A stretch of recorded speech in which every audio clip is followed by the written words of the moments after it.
They called it a war, but it was closer to an extinction event. Not for us, for them. The Galactic Coalition had never feared a species before.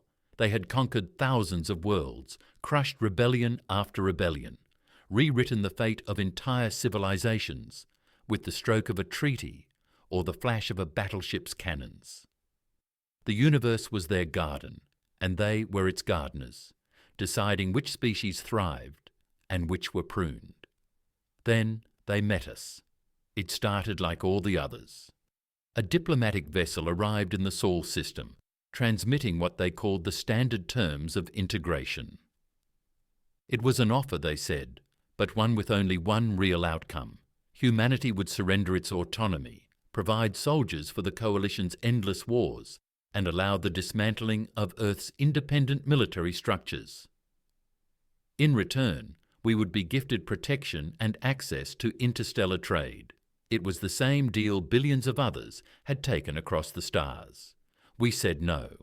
The envoys were patient at first. They reiterated the offer, confident we would understand the futility of resistance. When we refused again, they gave us their standard warning. Integration is not optional. Should conflict arise, the Galactic Coalition will ensure minimal suffering. They underestimated how much suffering we could endure. The first invasion fleet arrived in force. Hundreds of sleek silver warships dropped into orbit, their weapons bristling, their troops prepared for a brief campaign. They had done this 1,000 times before, scattered the defences of lesser races, obliterated resistance, installed governors, and rewritten history. But they had never fought us. Their ships blackened the sky over Earth, looming above cities, broadcasting their last offer. Our response came in the form of an orbital strike on their command vessel, a salvo of missiles and railgun rounds that shattered their arrogance in an instant. The ship crumpled under the assault, its fragments burning through the atmosphere like a rain of fire. Their arrogance should have died with it. Instead, they escalated. The full might of the Galactic Coalition came in waves, determined to correct what they saw as a small, regrettable miscalculation. They expected the war to last weeks at most. It dragged on for years. Their first mistake was assuming we would break. Their second was assuming we would play by their rules. The coalition fought with precision, with strategy dictated by centuries of war doctrine. They aimed for military targets, struck with cold efficiency, and expected resistance to crumble in the face of overwhelming force. We didn't fight fair. We fought to win. They learned the meaning of total war. We buried their soldiers under collapsed cities, turned orbital stations into battering rams, poisoned their supply lines, and detonated entire ships by stuffing them with explosives and flying them into their fleets. Every battle that should have been a decisive victory for them turned into a nightmare. The worst part for them was that we never stopped coming. Their records had no precedent for this level of endurance. Their own soldiers, conditioned for fast and efficient campaigns, broke long before ours did. They called us reckless, mad monsters even. But what they didn't understand was that we knew the stakes from the very start. Surrender wasn't an option. There would be no treaties, no reconstruction under alien rule, no mercy. If they won, we weren't fighting for territory or power. We were fighting because we refused to be erased. The war dragged on, and the cracks in the coalition's resolve spread. First, their soldiers started surrendering. Then their commanders began retreating. Then entire factions of their empire, once so loyal, started defecting, unwilling to continue fighting a war that had become an abyss. The breaking point came when we took the war to them. Earth, bruised and battered, still stood, but we weren't content with survival. The only way to end the threat forever was to make sure they never dared return. We built our own fleets, reverse-engineered their technology, and turned their own weapons against them. The invasion of their capital world was a lesson they would never forget. We didn't just defeat them, we shattered them. Their fleets burned, their leaders fled. and their greatest strongholds crumbled under human firepower. There were no offers of surrender, no terms. They had never offered humanity a choice, and so we gave them none. When the war finally ended, the Galactic Coalition was no more. The survivors whispered of humanity in hushed voices, warning of the species that had fought not just with weapons, but with something far worse, the refusal to be conquered. No species ever dared challenge us again, not because of our strength, but because of what they saw in us and what they feared they might become. The ruins of the Galactic Coalition's once mighty fleet still drifted in the void, a graveyard of broken metal and shattered arrogance. The war was over, but humanity was not finished. We had learned something dangerous, something the Coalition had never wanted us to understand. We were stronger than them. The few remaining worlds that still flew the Coalition's banner sent out desperate transmissions, pleading for negotiations, for a ceasefire, for anything that might halt the storm that was coming for them. But there was no mercy left in us, not after what they had done, not after the years spent clawing for survival. Our fleets pushed deeper into their space, system by system, dismantling what remained of their empire.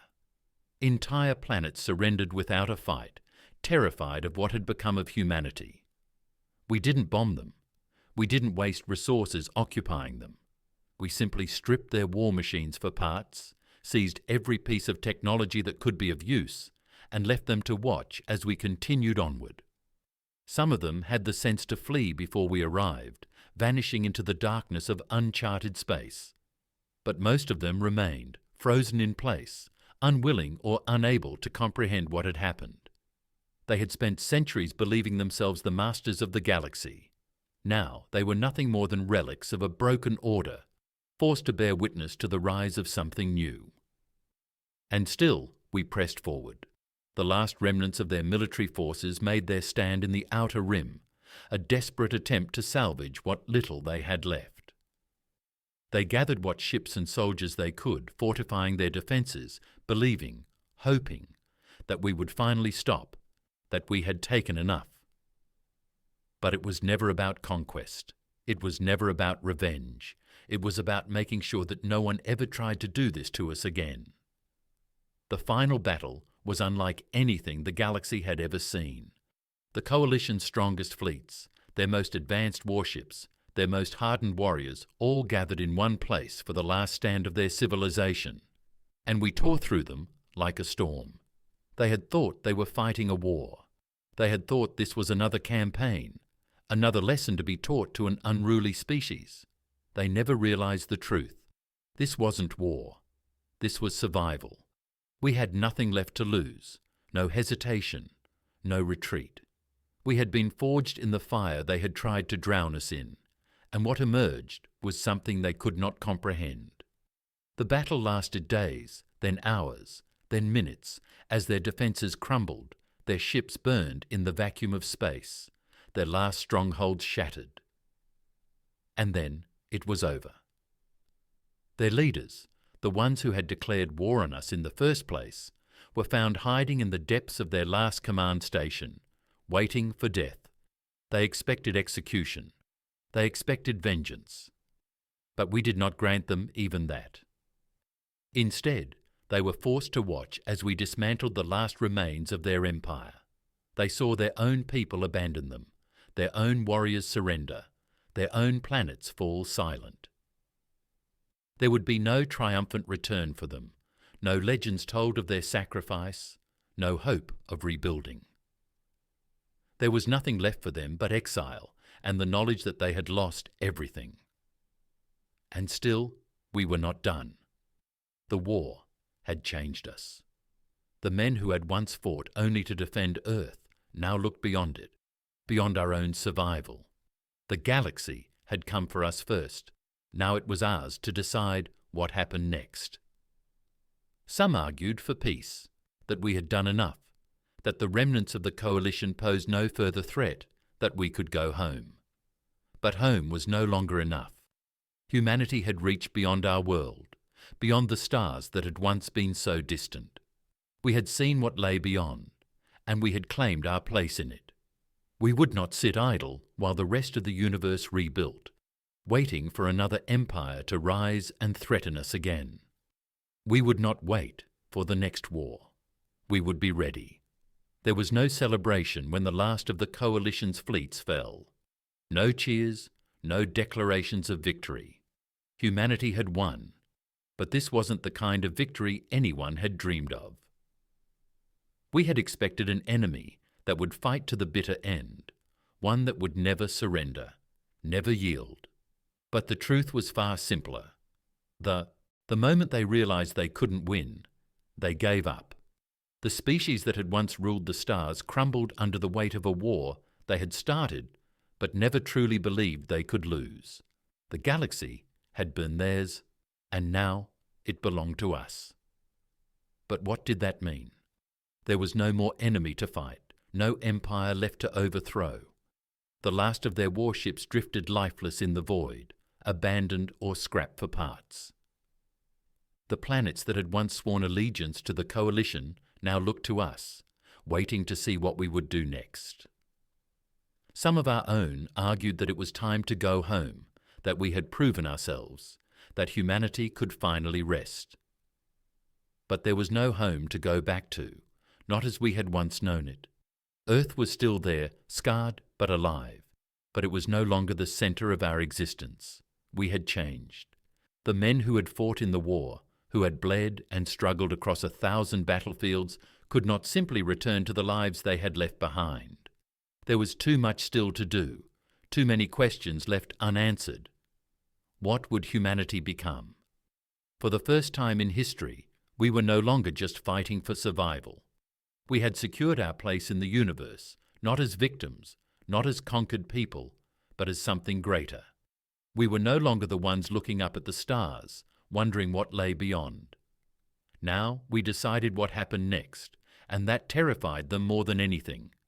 The surviving species of the former coalition didn't dare move against us. They didn't try to reclaim their lost territory or restore their old order. They had seen what we were capable of, and the fear of another war with us kept them silent. That was how humanity ruled, not with laws, not with treaties, but with the memory of what had happened. Every wrecked ship, every abandoned world, every scar left on the galaxy was a reminder that we had not just survived, we had endured, we had fought, and we had won. Some species tried to rebuild in the shadows, whispering of a future where humanity would fall, where the old order would return. But they never dared act on it, not after what they had seen, not after what they had learned. The last war with humans had been so brutal, so absolute, that no one in the galaxy ever dared to challenge us again. And that was exactly how we wanted it. The years that followed were strange ones. There was no government, no new empire to rise in place of the one we had destroyed. Humanity had no interest in ruling the way the coalition had. We didn't set up a new capital or force our laws onto others. We had seen what that kind of power did to civilizations, but we didn't disappear either. Our war fleets didn't stand down. Our weapons weren't decommissioned. Our soldiers didn't go home. The galaxy called us many things, conquerors, warriors, monsters, but they all understood one thing. Humanity had claimed its place in the stars, and no one was ever going to take it away from us. At first, the surviving species thought they might tempt us with diplomacy. They sent ambassadors, emissaries carrying gifts, hoping to soften us. We listened, but we never compromised. We had learned that words were cheap, that treaties were just another way to delay war. We didn't want alliances. We wanted security. The war had taken its toll, and while humanity had emerged stronger than ever, we were not fools. We knew what fear did to the weak. We had seen it before, seen the way those who had once wielded power reacted when it was taken from them. So we made an example. There was one world left, one stronghold of the old coalition that had refused to acknowledge what had happened, a planet called Zeros. Once a military hub, Still bristling with hidden weapon caches and underground strongholds, its leaders had refused to surrender, believing they could wait us out, that if they stayed silent long enough, humanity would turn inward, break apart, fade into history. They were wrong. The fleet we sent wasn't massive. It wasn't an armada designed for a prolonged campaign. It was a hammer. The bombardment lasted less than an hour, but by the time it was done, Zyros was gone, not occupied, not conquered, erased. No survivors, no warnings, just silence. The galaxy understood then. We weren't here to rule. We were here to make sure no one ever made the same mistake again. For centuries, the Coalition had been the unchallenged power of the galaxy, shaping the future of entire civilizations. Now, the memory of that empire was nothing more than a whisper, a cautionary tale told to children of species that had once been mighty.